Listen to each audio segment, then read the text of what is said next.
boleh. Yang berkaitan sama budaya positif. Naon tah? Hmm. Pokoknya anu positif naon tah? Yakin mau digugurkeun. Oh. Ini maaf ya di record sama saya bro. Tunggu ini apa MC-nya? MC-nya lagi siap-siap dulu katanya. MC naon dangdut. Nih MC-nya datang. Oh, ini. Hey. Bu Tito sehat, Bu Tito. Di-unmute, Bu. Jadi suaranya ya. Dia lagi membisu.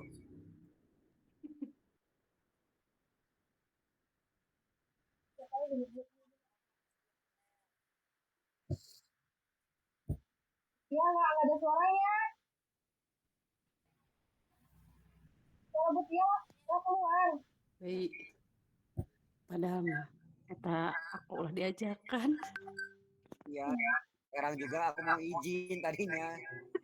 Kalau kemarin udah izin, masa sekarang? Mau ke cai heula, ada cai. Kacai dulu aja, kacai dulu. Baca heula cenah. Seriusnya. Dulu. Soalnya aku arek cuci muka heula maksudna ieu karek pagelengan keneh.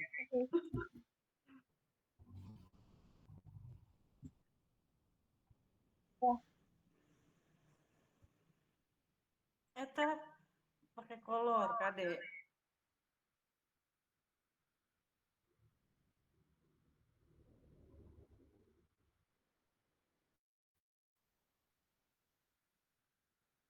Durasi berapa menit nih? Oh iya. Iya, kita pasang dulu nih.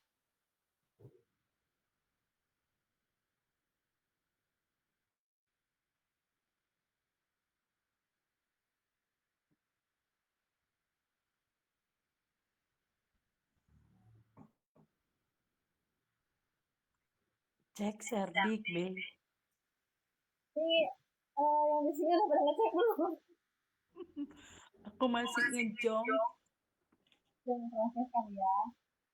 Yang ngecek nih.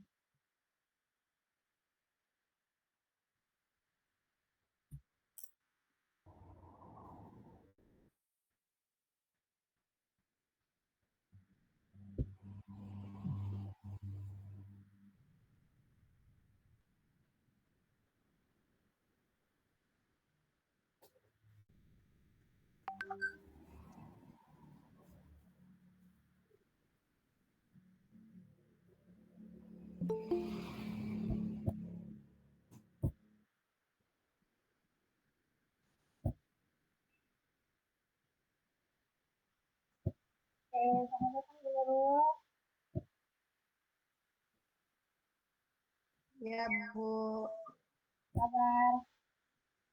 Alhamdulillah, baik. Yuk. Mulai aja nih.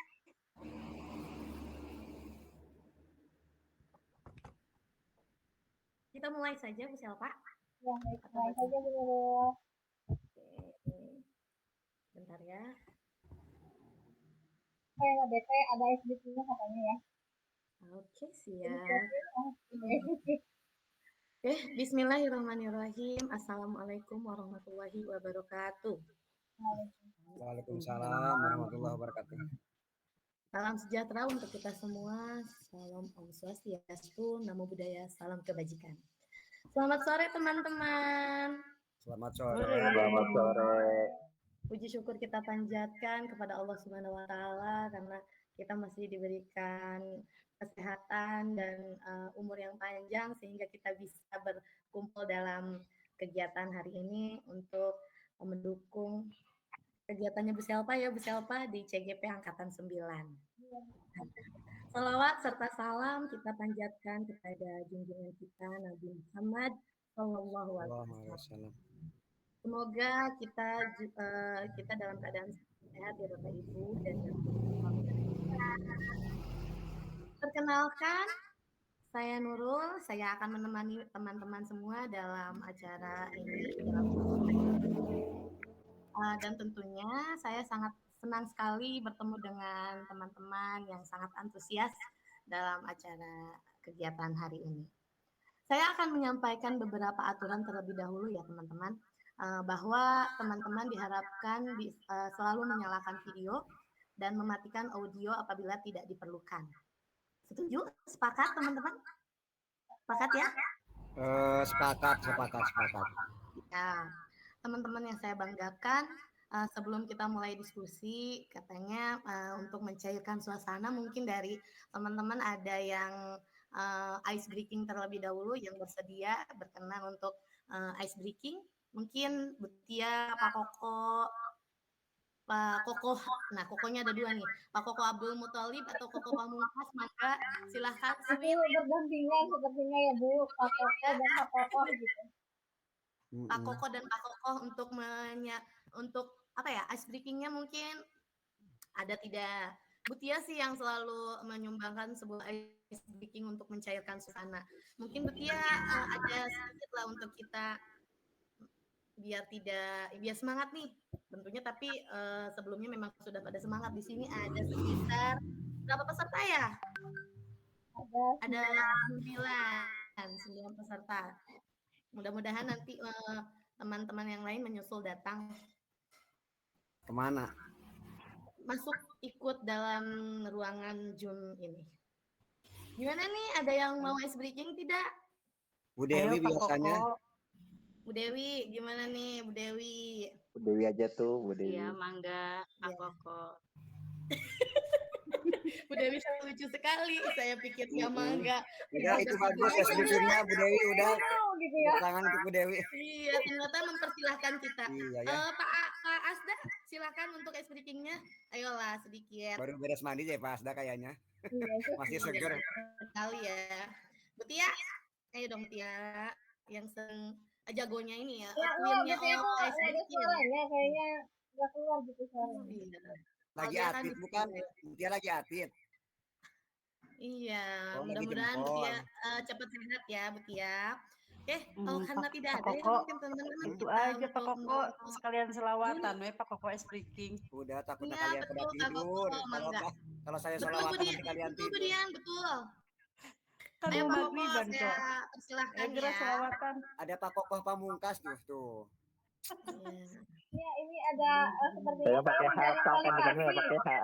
Nah, Oh, nggak pakai hak. kualifikasi. Ada Pak Koko dan Pak Koko. Ada Bu Atika, ada Bu Atika juga. Iya. Ah, Tika mana nih? Ada Bu Nurul dan di luar Nurul gitu. Ada Nurul juga. Sebetulnya ini harusnya ada dua Nurul, dua Atika dan dua Iya. Koko. Ada. Ada Silakan Bu nanti Nurul, ada Bu Non Nurul. di-invite temennya ya untuk ikut masuk ke dalam ruangan Zoom ini, Bu Selva. Ya mungkin tidak ya, kita lewat dulu ice breaking-nya. Bu Selva kira-kira sampai berapa ini? Kira-kira Durasinya durasinya berapa Bu Selva? Berapa? Berapa? Oh, soalnya harus ada Siap, kata kerja siap. dulu ya.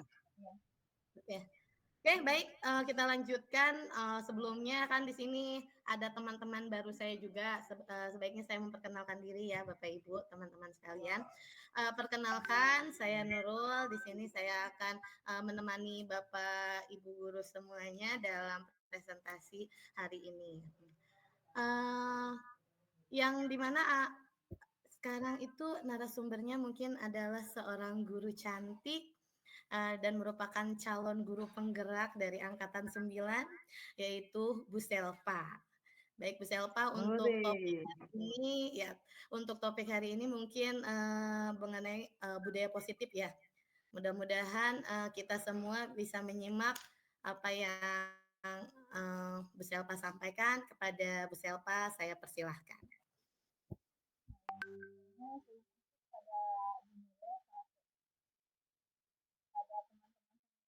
Yang sudah meluangkan waktu dan tenaganya untuk dapat bergabung pada acara kali ini.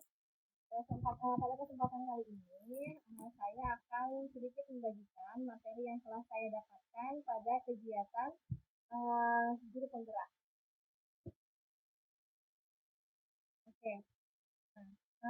Pada kegiatan kali ini, materi yang akan saya sampaikan yaitu tentang budaya positif. Itu izinkan saya presentasikan.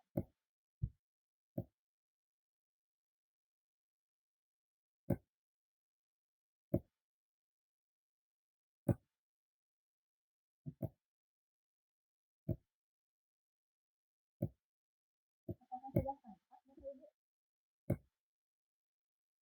Sudah, Ibu.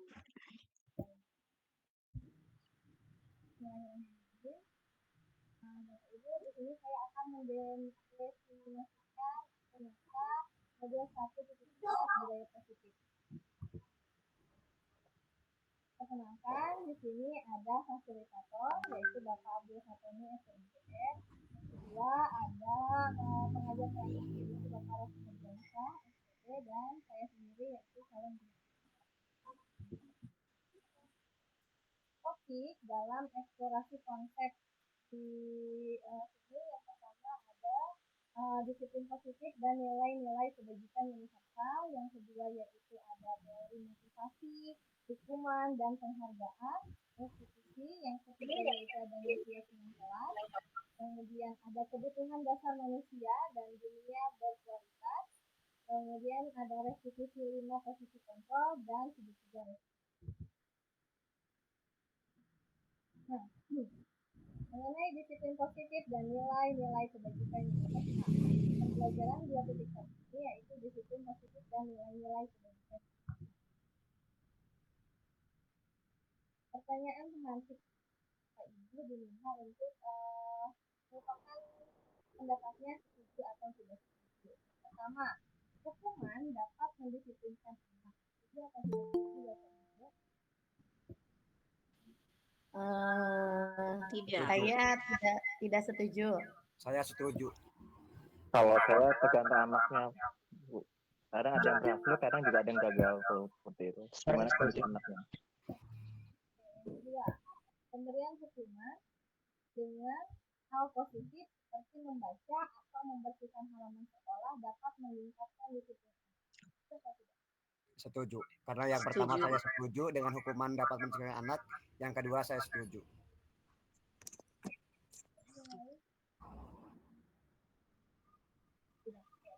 Lanjut pada pertanyaan berikutnya yang ketiga. Memberi penghargaan dapat meningkatkan motivasi belajar anak. Setuju. Setuju saya juga. Kalau ini setuju, Bu. Setuju dan tidak setuju. Setuju yang tidak setuju. Nah, mau ngedengerin aja penjelasan Bu Selva, ayo lanjut.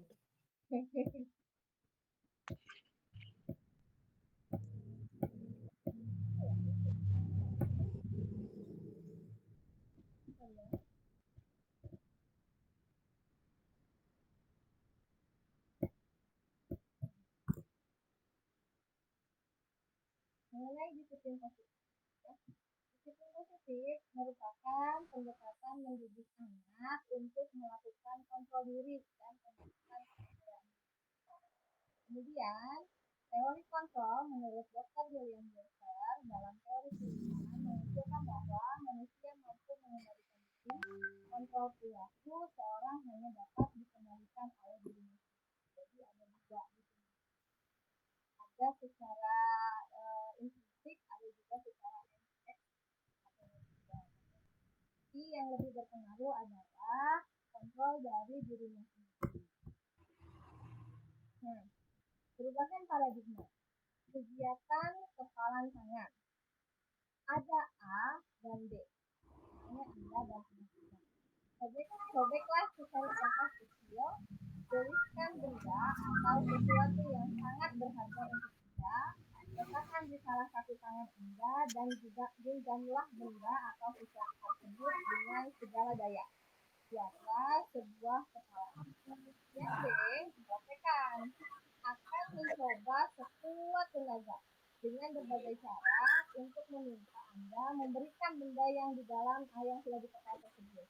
B, bisa saja dengan memberikan cara menjujuk, mengancam, menghibur, merayu, menyuap, atau apa saja agar dapat membuka kepala. Apa yang akan terjadi nih kalau si A misalnya nulis nama atau benda di tangannya, diletakkan di kepala.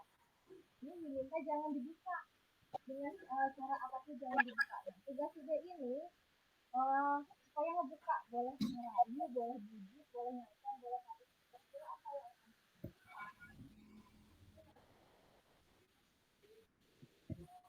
Bertengkar.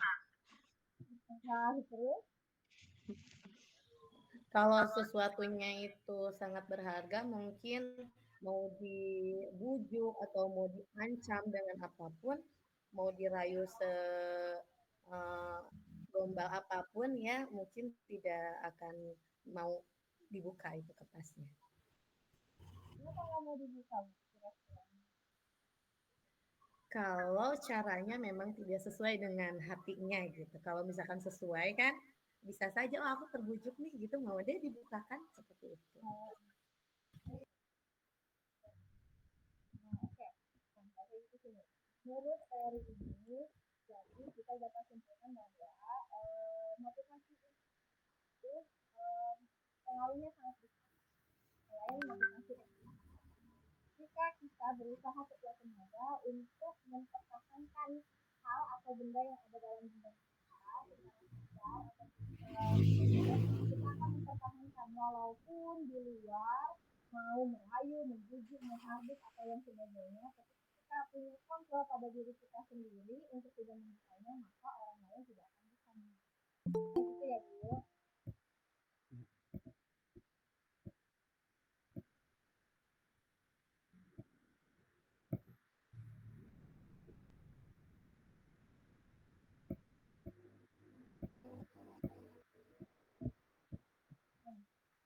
Kemudian perubahan paradigma stimulus respons, teori kontrol atau pilihan. Siapa sesungguhnya yang memiliki kontrol? Pertama, stimulus respons. Kita mencoba mengubah orang agar berpandangan sama dengan kita. Menurut teori kontrol atau pilihan, kita berusaha memahami pandangan orang lain tentang diri. Kedua, perilaku buruk dilihat sebagai suatu kesalahan, sedangkan semua perilaku memiliki sifat. Ketiga, orang lain bisa mengontrol saya. Kalau di sini hanya Anda yang dapat mengontrol diri Anda sendiri. Berikutnya, saya bisa mengontrol orang lain, tapi yang di sini Anda tidak bisa mengontrol orang lain. Paksaan ada pada saat bijikan gagal. Kemudian kolaborasi dan konsensus menciptakan pilihan-pilihan. Pada stimulus respon yang terakhir, model berpikir menang atau kalah. Dan menurut teori kontrol, model berpikir menang. Kemudian, perubahan paradigma teori kontrol atau pilihan melalui ilusi kontrol. Yang pertama, ilusi guru mengontrol murid.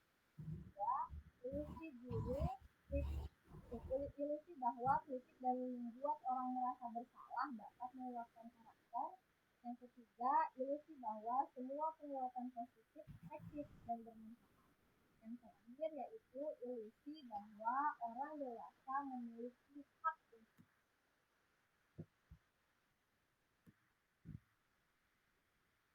Kemudian nilai-nilai kebajikan universal. Nilai-nilai kebajikan adalah sifat-sifat positif manusia yang merupakan tujuan mulia yang ingin dicapai setiap manusia. Nilai-nilai tersebut bersifat universal dan lintas bahasa, bangsa, agama, maupun latar belakang. Setiap perilaku atau perbuatan memiliki suatu tujuan menurut Dr. William Baxter pada teori 1984. Dengan mengaitkan nilai-nilai kebajikan yang diyakini seseorang, maka motivasi intrinsiknya akan terbangun, sehingga menggerakkan motivasi dari dalam untuk dapat mencapai cita-cita yang diinginkan. Kemudian, tahun 1990. Yang berikutnya, Nilai-nilai kebajikan yang ingin dicapai oleh setiap anak Indonesia kita kenal dengan profil pelajar Pancasila. Bapak Ibu sudah mengenal dan sudah mengimplementasikannya pada sekolah. Yang pertama yaitu beriman, bertakwa kepada Tuhan Yang Maha Esa dan berakhlak mulia. Yang kedua mandiri. Yang ketiga bernalar kritis. Kemudian berkebinekaan global, bergotong royong dan juga pada eksplorasi konsep pembelajaran 2.2, teori motivasi, hukuman, dan penghargaan, kemudian restitusi. Apa sih teori motivasi? Menurut Dian Johnson ada 3 alasan manusia melakukan sesuatu. Yang pertama ada untuk menghindari ketidaknyamanan atau hukuman. Yang kedua untuk mendapatkan imbalan atau penghargaan dari orang lain. Yang ketiga, untuk menjadi orang yang mereka inginkan sesuai dengan nilai-nilai yang mereka yakini. Hukuman dan penghargaan. Hukuman adalah identitas gagal yang bersifat menyakiti murid baik secara fisik maupun verbal yang diberikan secara tiba-tiba dan tidak terencana. Alphicon mengemukakan baik penghargaan maupun hukuman adalah cara-cara mengontrol perilaku seseorang yang menghancurkan potensi untuk pembelajaran yang sesungguhnya. Menurut Hon, secara ideal, tindakan belajar itu sendiri adalah penghargaan yang sesungguhnya. Nah, ini ada istilah dihukum oleh penghargaan, bahwa penghargaan berlaku sama dengan hukuman dalam arti meminta atau membujuk seseorang melakukan sesuatu untuk memenuhi suatu tujuan tertentu dari orang yang meminta atau membujuk. Dorongannya eksternal dan akan ada faktor ketergantungan. Beberapa dampak dari pemberian penghargaan menurut Alphicon tahun 1993. Yang pertama, pengaruh jangka pendek dan jangka panjang. Yang kedua, penghargaan menghukum. Yang ketiga, penghargaan mengurangi ketepatan. Yang keempat, penghargaan itu tidak efektif. Kemudian penghargaan merusak hidup. Perlu dijelaskan atau ya pembelajaran ini? Ya. Boleh Bu Selva, enggak. Durasinya kan sejam ya. Enggak, biar agak panjang. Biar sebenarnya saja. Enggak kan bukannya di apa tuh namanya rubik penilaian harus 1 jam. Oh iya betul. Itu 1 jam itu udah termasuk semua opening apa? Masuk sih. Masuk ya. Kalau kita sambil sharing aja kalau misalnya ada yang tahu nih maksudnya ke sini nggak apa-apa kita sambil berbagi ilmu aja. Jadi kalau misalnya ada bapak ibu penghargaan itu atau saya pernah mengalaminya atau kalau yang sampai di sini ada yang mau ditanyakan atau yang lainnya?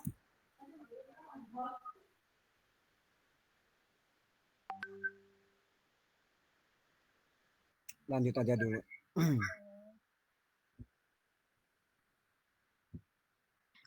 Mohon maaf Bu Selva. Ya. Kembali lagi ke slide yang tadi. Ya. Tadi sebelum ya yang itu. Di situ kan ada apa dihukum oleh penghargaan ya. Yang kedua kan ada penghargaan yang menghukum, itu contohnya bagaimana ya? Menurut motivasi untuk melakukan sesuatu. Misalnya, kalau misalnya dapat nilainya bagus, kalau misalnya juara, atau disuruh aktif. Dari penghargaan itu, yaitu motivasinya sesuatu aja nih.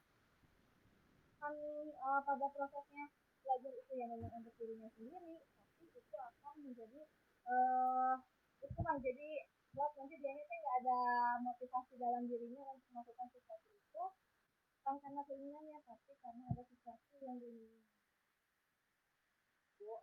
Kalau misalnya ada yang lain berbeda pendapat, atau Ya, atau bisa juga kayak misalkan dia sudah mendapatkan penghargaan gitu. Jadi dia merasa apa ya, ada tuntutan untuk kembali mendapatkan penghargaan lagi. Seperti itu. Setuju. Contoh lain mungkin sedikit menambahkan Bu Selva, ketika kita di kelas, aku baru tahu loh Bu, ternyata ada penghargaan yang menghukum ya. Seperti aku menerapkan bintang prestasi. Ketika anak-anak mendapatkan, ketika anak-anak aktif dalam kelas, saya tambahkan bintang. Tapi ternyata ketika saya tidak menambahkan bintang di bintang prestasinya, mereka tuh saya ngerasa kayak udah aku nggak dapat bintang ini ngapain saya aktif seperti itu mungkin.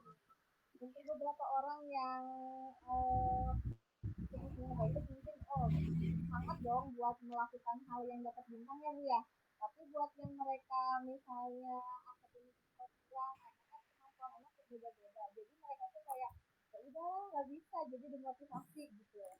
Ngapain juga harus capek-capek, mungkin kayak gitu ya. Iya, mungkin itu masuknya ke yang merusak hubungan mungkin ya. Ya, masuk juga. Iya, Ini orang-orang cukup. tertentu aja nih yang aktif aja yang dekat sama guru atau yang dapat penghargaan, sedangkan beberapa juga.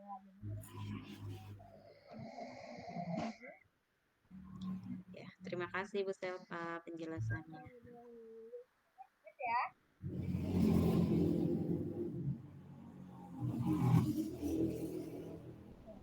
Didukung oleh penghargaan. Pertama, penghargaan menurunkan kualitas.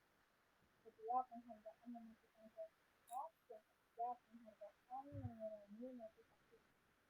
Sama seperti yang sudah tadi sharing oleh ibu dan lainnya. Dan penghargaan menurunkan kualitas itu sama seperti yang dicontohkan oleh Bu Mama tadi yang melalui bintang prestasi ya Bu Mama ya. Ya, penghargaan menurunkan kualitas. Jadi mas tadi itu penghargaan mengurangi motivasi. Hanya melakukan sesuatu bukan karena dalam dirinya sendiri ingin melakukan sesuatu, tapi karena adanya ini.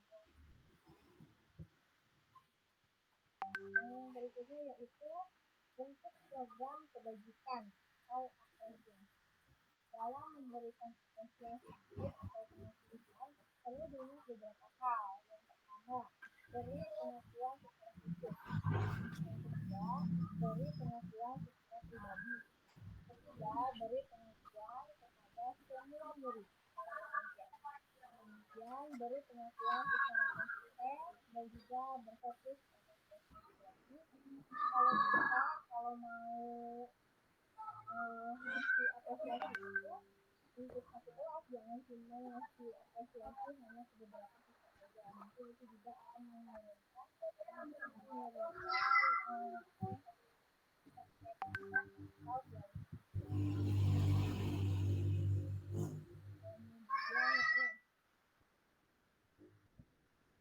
contoh pengakuan atau apresiasi kebijakan. Ada pembuka, ada nilai kebajikan, dan juga sukses.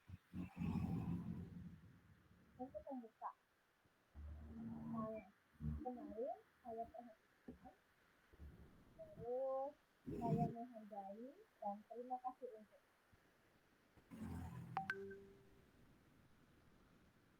Oke. Kemudian untuk nilai kebajikan, rasa empatinya besar sekali. Ada kritik jambu dan juga rasa tanggung jawab. Biasanya saya saat menolong murid baru di kelas kita.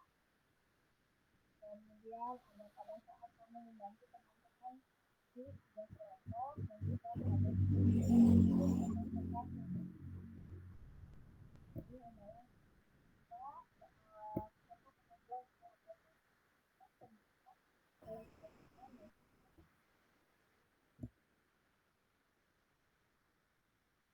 di sini ada perbedaan hukuman dan konsekuensi. Ada hukuman dan juga konsekuensi.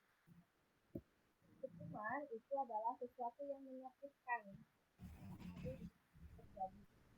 Kemudian membuat anak sakit baik fisik maupun hati untuk jangka waktu yang lama. Ketiga, anak benci, jadi membenci kedisiplinan. Terus disiplinan itu adanya paksaan. Ada juga mendorong anak menyakiti dirinya sendiri, terus konsep diri yang buruk, anak belajar untuk menyembunyikan kesalahannya, terus hukuman itu dampaknya marah, rasa bersalah, kepemilikan, merasa tidak bisa. Sedangkan konsekuensi itu sesuatu harus segera membuat anak merasa tidak nyaman dalam jangka waktu panjang. Anak menghargai disiplin, mendorong anak agar mudah menyesuaikan diri, konsep diri yang baik, anak belajar untuk mematuhi peraturan, kemudian kehilangan hak dibuat tidak nyaman, diasingkan untuk ini satu dari Restitution, Dian Besen,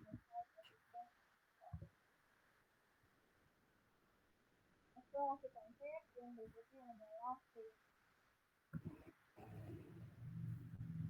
keyakinan kelas, yaitu nilai-nilai kebajikan universal yang disepakati secara tersirat dan tersirat, lepas dari latar belakang negara, bahasa maupun agama.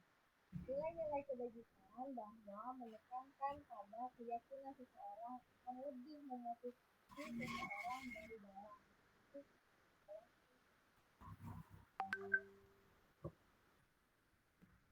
Nah, di budaya positif ini merupakan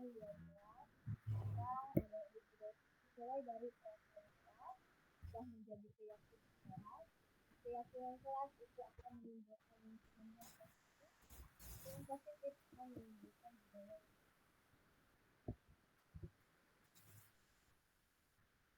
Pembentukan keyakinan sekolah atau keyakinan kelas.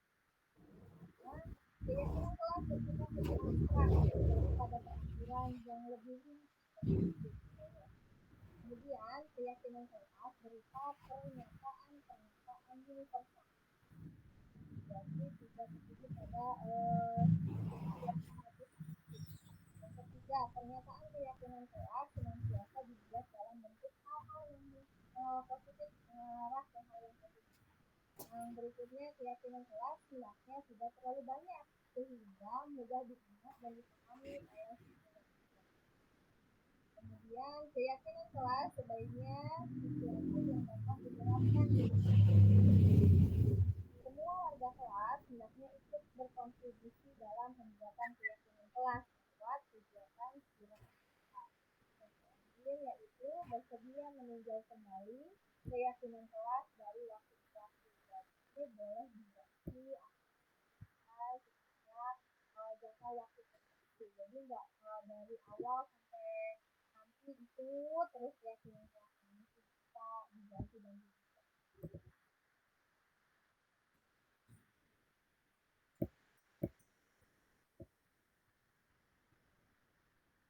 Ya. Oke. Nah, kegiatan yang selanjutnya yaitu kebutuhan dasar manusia dan dunia bersama. Nah, disadari atau tidak, 5 dasar kebutuhan manusia ini yang pertama yaitu hidup atau hidup, yang kedua kasih sayang dan rasa diterima oleh suatu, yang ketiga kebebasan, yang ketiga keempat dan yang kelima. Untuk selanjutnya yaitu 5 posisi kontrol. 5 posisi kontrol menurut dosen berkesimpulan ada 5 posisi kontrol yang diperlukan oleh individu. Di antaranya ada sebagai hidup, yang kedua bersalah, yang ketiga sebagai teman, yang keempat sebagai pemantau, yang kelima sebagai Ibu, apakah sudah tahu posisi kontrol sekarang ada di mana?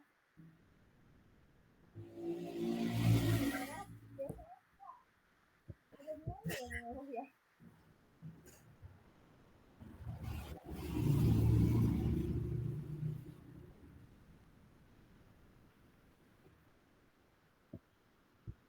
Next, kita saja nih.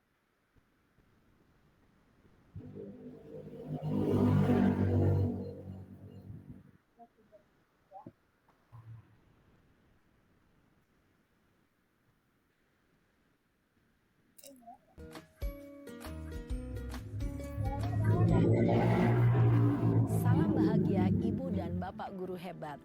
Dalam penerapan disiplin positif restitusi, salah satu program yang dikembangkan adalah 5 posisi kontrol. 5 posisi kontrol dalam restitusi adalah proses perjalanan seorang pendidik agar dapat mengenali dirinya. Pada video kali ini, kita akan membahas tentang 5 posisi kontrol yang dikembangkan oleh Diane Gossen dan contoh penerapannya.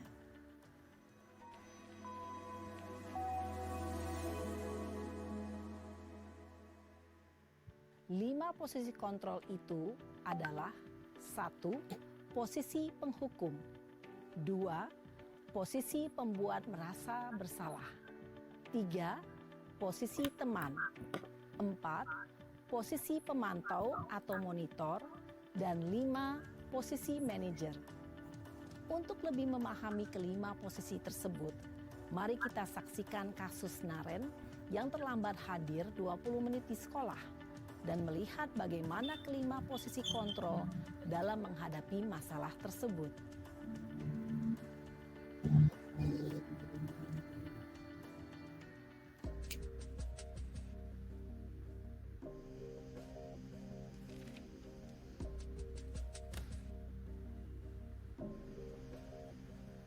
Naren!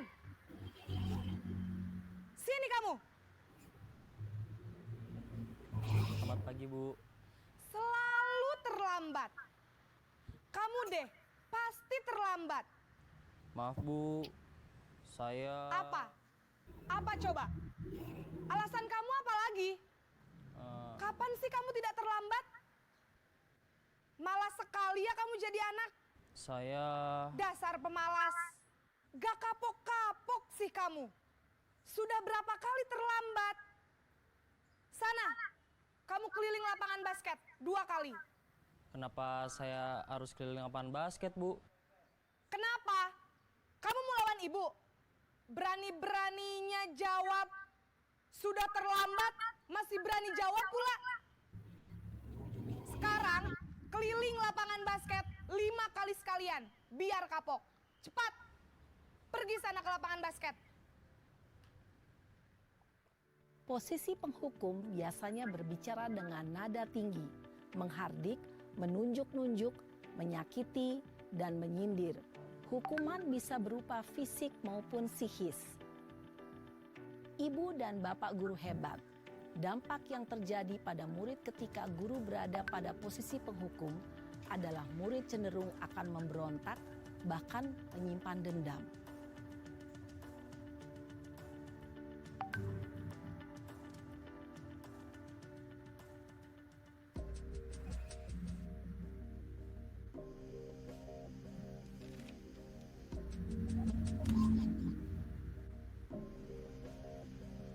Naren!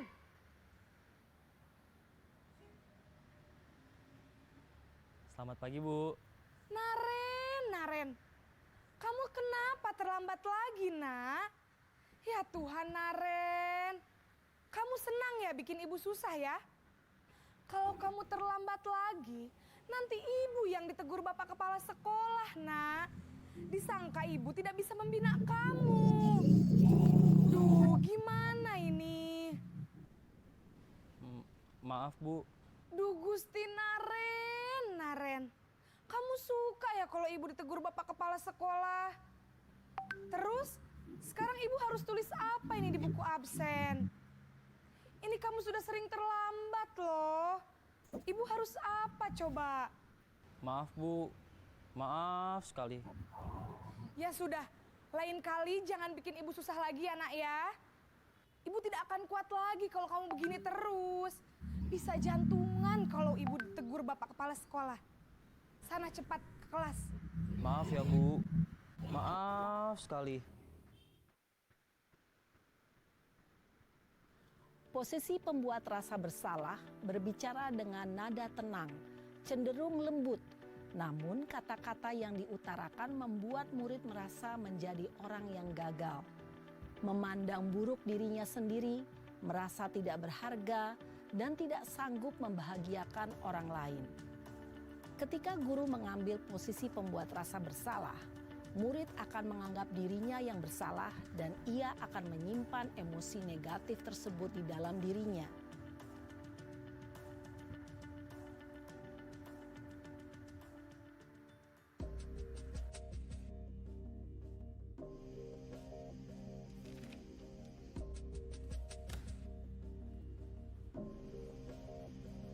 Naren!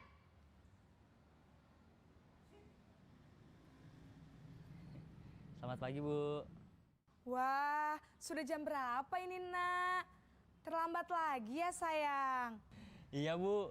Habis ibu saya lupa bangunkan saya, Bu. Kamu malah menyalahkan ibu kamu. Kamu bukannya anak yang larinya paling kenceng. Kok terlambat sih? Iya, Bu. Saya memang terlambat bangun tadi. Jadi, biarpun saya lari kencang, tetap gak kekejar, Bu. Ya sudah sana, nanti lain kali larinya lebih kenceng lagi ya. Biar gak terlambat lagi. Bikin seneng ibu, demi ibu. Bisa kan? Bisa lah, Bu. Ya sudah sana masuk kelas. Ibu beresin urusan absen kamu. Kamu ini ada-ada saja. Dalam posisi teman, guru berbicara dengan nada suara ramah, akrab, cenderung bersenda gurau untuk menjaga suasana tetap santai. Murid akan merasa senang, aman, dan akrab dengan guru. Identitas yang tercipta adalah identitas sukses atau berhasil. Namun, perlu diingat, karena ini masih dorongan eksternal, maka ada faktor ketergantungan dari murid kepada orang tertentu. Di sini guru absennya, sehingga di lain waktu murid bisa berperilaku baik, namun hanya kepada orang-orang tertentu saja.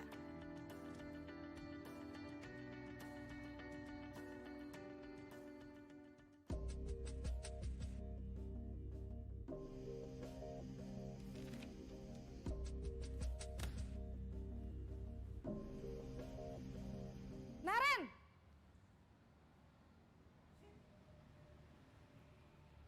Selamat pagi, Bu. Naren, apa peraturan sekolah kita tentang jam berapa kita harus masuk sekolah, Nak? Kita harus di sekolah jam 7, Bu. Iya, betul. Sekarang sudah jam 7.20. Naren sudah tahu konsekuensinya jika terlambat hadir. Paham, Bu. Saya harus tinggal kelas pas jam istirahat selama 20 menit. Iya, benar. Konsekuensinya demikian. Jadi nanti jam 9.30 pas istirahat, kamu harus tinggal di kelas, kerjakan tugas tambahan untuk ketertinggalan kamu, ya? Baik, Bu. Posisi pemantau mengandalkan penghitungan atau data untuk mengontrol murid. Guru mengarahkan murid berdasarkan peraturan dan konsekuensi. Seorang pemantau menunjukkan bahasa tubuh dan ekspresi wajah yang datar dan cenderung formal.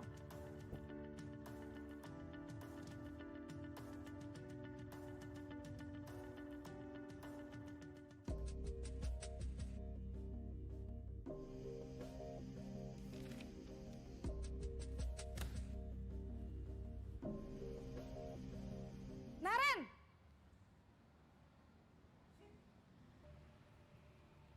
Selamat pagi, Bu.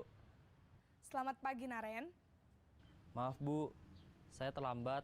Iya, sekolah masuknya jam 7, sekarang sudah jam 7.20. Jadi sekarang bagaimana ini, Naren? Maaf, Bu. Saya lupa setel alarm saya semalam.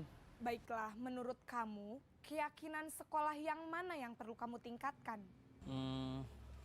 Menghargai diri sendiri dan orang lain mungkin ya, Bu. Setuju. Jadi, apakah Naren meyakini prinsip saling menghormati tersebut? Iya, Bu. Saya meyakininya. Apakah Naren bersedia memperbaiki masalah keterlambatan ini? Bersedia, Bu. Bagaimana kamu akan perbaiki masalah keterlambatan ini? Saya akan coba untuk tidak lupa menyetel alarm saya, Bu. Baik, kalau Naren lupa menyetel alarm di rumah, ada orang yang kira-kira bisa bantu mengingatkan tidak? Ada, Bu. Kakak saya, Kak Ema. Ada lagi selain Kak Ema? Selain Kak Ema, ada ibu saya. Baik, jadi yang mengingatkan Naren adalah Kak Emma dan ibu kamu ya. Kira-kira akan mulai setel alarm kapan nih Naren? Setelah pulang sekolah, akan segera saya lakukan. Baik, jadi Naren akan setel alarm untuk bangun besok pagi dan akan diingatkan oleh kakak dan ibunda Naren ya. Ada lagi yang mungkin perlu dilakukan Naren? Agar tidak terlambat bangun lagi. Tidak ada, Bu. Baik Naren, terima kasih untuk kerjasama kamu. Sekarang kamu perlu kembali ke kelas untuk belajar. Baik, Bu. Terima kasih. Posisi manajer adalah posisi kontrol yang disarankan untuk membimbing murid memiliki sikap disiplin yang positif, yaitu murid yang mandiri, bertanggung jawab, dan dapat memecahkan masalah. Tujuan dari posisi ini adalah agar murid dapat berefleksi atas tindakannya. Guru akan dengan tulus memberikan pertanyaan-pertanyaan bermakna, sehingga membuat murid dapat belajar dari kesalahannya dan mencari sebuah solusi untuk menyelesaikannya. Ibu dan Bapak guru hebat, setelah mengamati adegan kelima posisi kontrol tadi, kira-kira posisi mana yang paling ideal? Posisi mana yang dapat menunjang motivasi intrinsik murid? Ya, tentu posisi manajer. Posisi ini memang posisi ideal yang ingin dituju setiap pendidik. Pada posisi inilah, guru dapat menerapkan disiplin positif yang berpihak pada murid, yang memerdekakan murid. Perjalanan seorang pendidik tentunya tidak mudah untuk sampai pada posisi seorang manajer. Namun, tujuan kita pasti, yaitu menciptakan murid-murid yang mandiri, merdeka, dan bertanggung jawab. Semoga penggambaran 5 posisi kontrol yang telah diperlihatkan ini dapat menjadi ajang refleksi bagi kita semua, agar dapat terus mengasah dan menerapkan disiplin positif yang memerdekakan murid.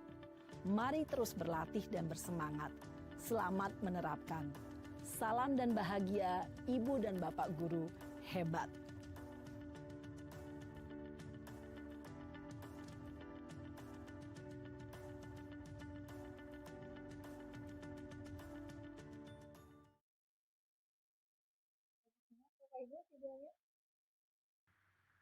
Alhamdulillah. Ada berapa Kak? Berapa posisi kontrol yang tadi sudah disimak? Ada 5, Bu. Ada ya? Semuanya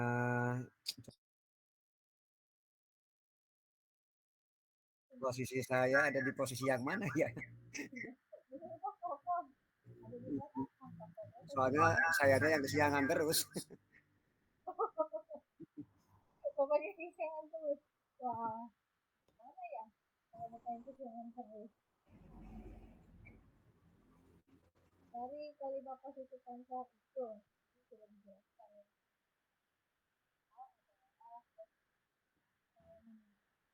Itu untuk menuju ke posisi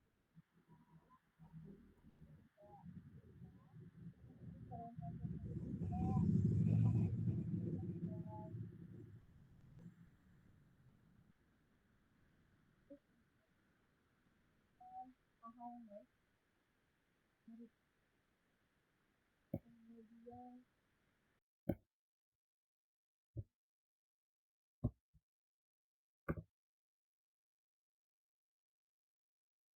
dalam posisi kontrol yang tadi, yang posisi ini kita tujuan untuk meningkatkan dan mencari solusi dari setiap masalah yang dihadapi oleh murid. Ada 3 tahapan dalam menerapkan pertama tadi menstabilkan identitas. Kedua, mengfasilitasi tindakan masalah. Yang ketiga, menanyakan dalam segitiga restitusi ini adalah bagiannya. Pertama yang harus kita lakukan dalam posisi ketika menerapkan segitiga restitusi adalah menstabilkan identitas. Dalam menstabilkan identitas, kita harus menyadari bahwa setiap orang itu pernah melakukan kesalahan. Kamu bukan satu-satunya yang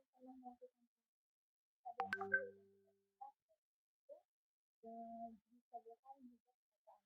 Yang kedua yaitu validasi tindakan yang salah. Validasi kebutuhan atau validasi tindakan. Kamu contohnya tentu punya alasan mengapa melakukan hal itu. Atau ada juga adakah cara yang lebih efektif untuk mendapatkan apa yang kamu butuhkan. Yang ketiga yaitu menanyakan keyakinan. Dari validasi tindakan yang salah ini kita keyakinan nilai-nilai apa yang kamu ingin. Kamu ingin menjadi orang seperti apa? Contoh dari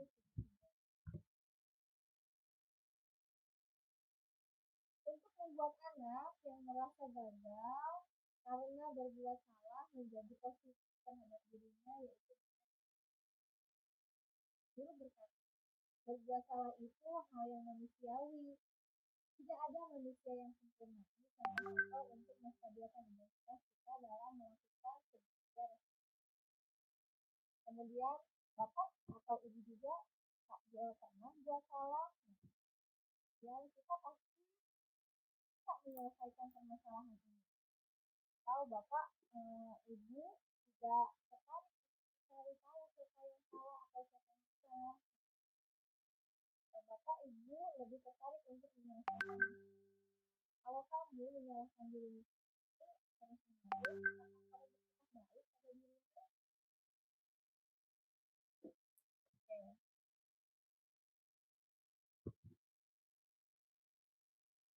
Nah, ini adalah validasi kesalahan atau validasi kesalahan. Bantu murid mengenali basic atau kebutuhan dasar yang pada dasarnya setiap tindakan manusia tujuannya adalah memenuhi kebutuhan.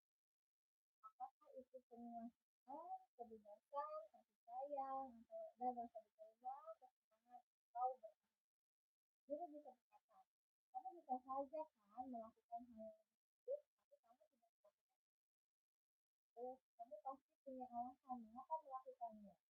Kemudian, apa yang penting bagi kamu? Terus yang berikutnya, kamu boleh tetap berusaha menjaga sikap itu tanpa sikap yang lain. Maukah kamu belajar cara lain untuk mendapatkan apa yang kamu inginkan tanpa harus mengaku? Apakah kamu bisa melakukan dengan baik? Yang yaitu menanyakan keyakinan. Anak melihat kesalahannya dihubungkan dengan nilai dengan norma sosial dan nilai-nilai yang itu adalah beberapa contoh untuk apa nilai yang kita percayai di kelas atau di sekolah, nilai-nilai universal apa yang telah kita miliki, kelas yang ideal itu kelas seperti apa sih? Kamu ingin menjadi anak seperti apa? Apa yang kamu rasakan ketika kamu melakukan itu? Kamu menjadi orang yang kita seperti nggak boring, makanya senang banget ya.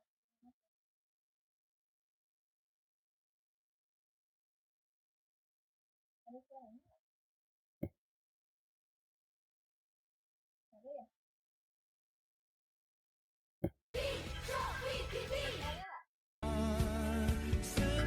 Ada. Ada.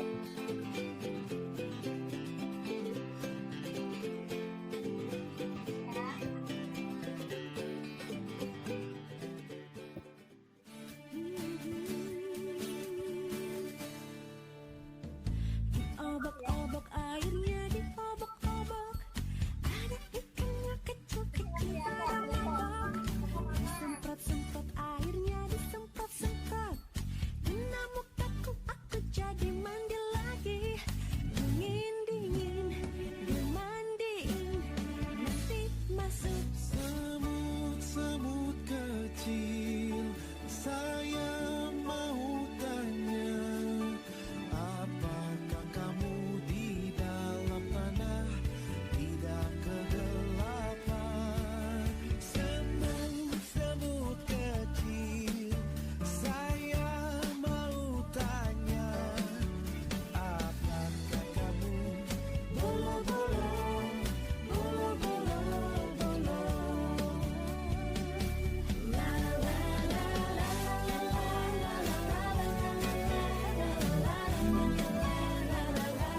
Asik.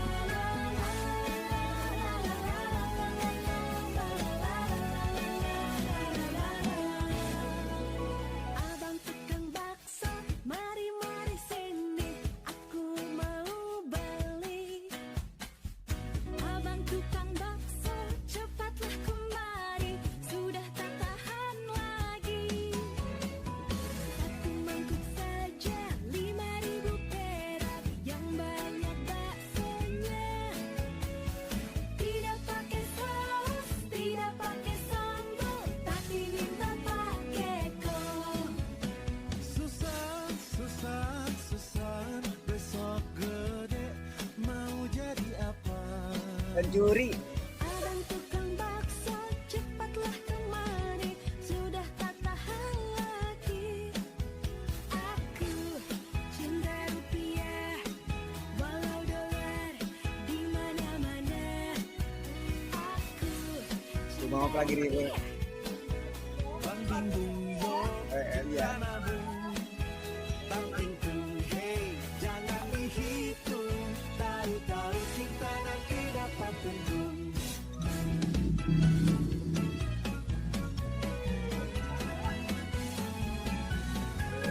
Manggil. Ayo kawan, berkumpul, berkumpul, bersenang-senang semuanya. Jangan segan bersama, bersama bernyanyi bergembira. tepuk tangan, tepuk tangan, tepuk tangan, bergembira. Sekali lagi, sekali lagi. Salah. Bu Dewi salah tempat. Kita semua bergembira. Bu Dewi pasti Bu. Diam, masa depan kan datang, capai ilmu setinggi awan. Hingga nanti aku telah dewasa, dunia kan tersenyum bahagia. Hingga nanti aku telah dewasa, dunia kan tersenyum bahagia.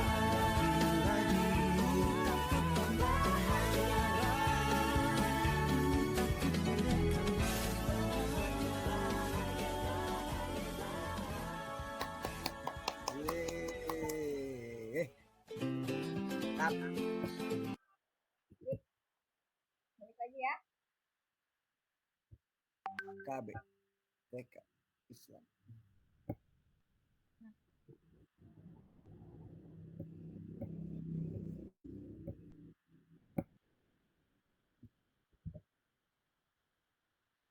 Oke. Nah, bagian hasil refleksi nih, Bapak dan Ibu sudah berhasil siapkan. Yang pertama kita jawabnya diskusi saja. Pertama, hal baru apa yang mudah saya dapatkan dan yang saya dapatkan pada kesempatan ini. Dapat materi apa sih? Apa yang dibawa dapat dari kegiatan kali ini? Saya dulu ya.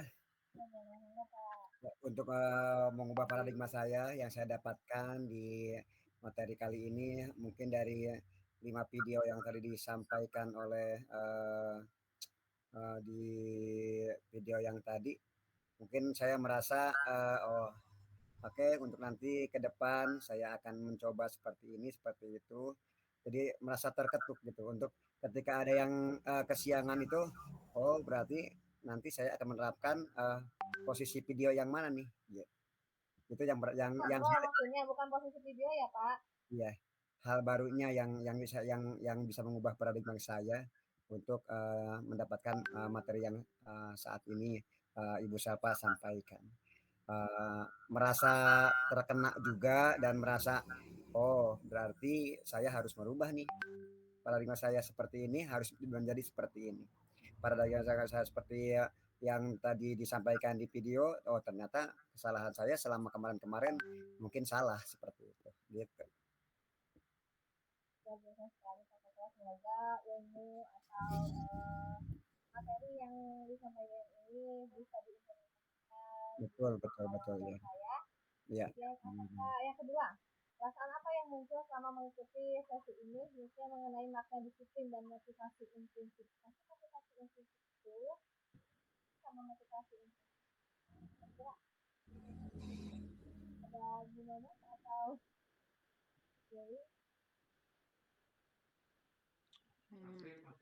Iya. Ya, untuk saya, perasaan saya selama mengikuti sesi ini, saya telah belajar mengenai makna disiplin yang sesungguhnya, bahwa disiplin itu tidak harus melalui hukuman atau penghargaan ya.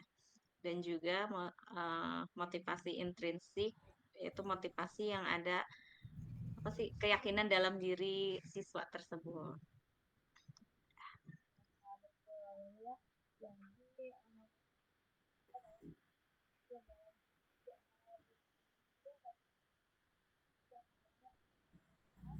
Jadi pertanyaan ketiga dan keempat itu sebetulnya tadi sudah dijawab dijawab oleh Kak ya ketika melakukan mekanisme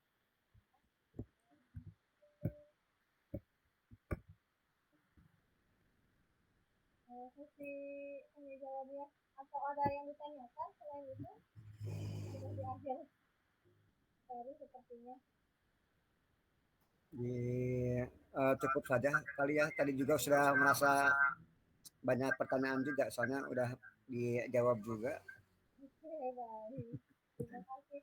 Mungkin cukup sekian materi atau apa sih sharing sudah saya terima dari GP ini terus disampaikan kembali itu kurang dan lebihnya saya maksimal saya kembalikan kepada moderator.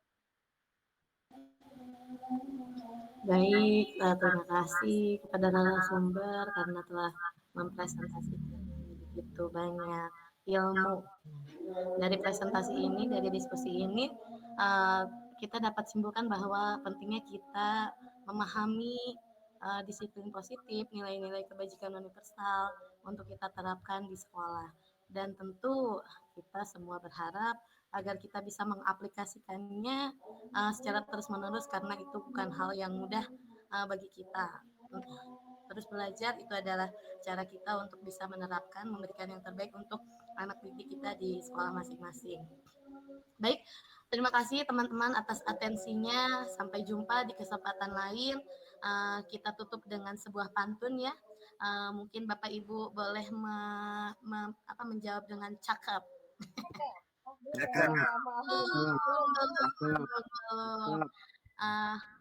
Ya, rasanya manis sirup. Kecap. Membuat sirup gelasnya 4. Kecap. Cukup sekian untuk hari ini. Semoga bisa memberi manfaat. Amin. Amin ya Allah. Amin. Presentasi hari ini. Wassalamualaikum warahmatullahi wabarakatuh. Waalaikumsalam warahmatullahi wabarakatuh. Semuanya. Saya Mbak siapa ya? Foto dulu. Oh iya, foto dulu untuk foto bersama ya. Oke, on dulu semuanya. 7, 8, ada yang muter-muter nih. Saya. Enggak, dia bangun tidur. Oke. 7, 8, 9, 10. Izin op ya, ini nggak pakai kerudung ya.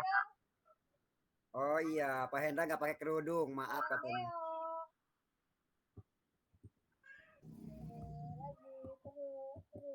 Pak Hendra kerudungnya ketemu belum? Oke, udah, makasih semuanya. Selamat. Sama istri benahin. Pasti sama istri. Iya. Makasih, Bu Tita makasih. Budian, halo Ceneng, makasih. Budian, halo Budian. Sama-sama Bu Selpa. Saya pamit, sholat maghrib dulu. Halo Rumi. Ya, Rumi. Ikutan. Kita sembuh. Ikut ya, Bu Selpa. Makasih. Keluar ya Bu Sel. Ya, izin lab ya. Izin keluar ya Bu ya. Kasih Bu. Yuk. Makasih semuanya. Yang baru datang jangan dulu pulang ya sayangnya. Ini baru datang ini Bapak. Tes apa gitu? Siapa? Makasih, happy birthday. birthday to you. Selamat ulang tahun. Ulang tahun ya? Ulang tahun enggak? Enggak gitu. Enggak. Pokoknya ulang tahun kita ini yuk. Tiup lilinnya. Tiup lilinnya. Mana lilinnya? Dek, kabur dek. Ya kabur dong. Tapi Ya udah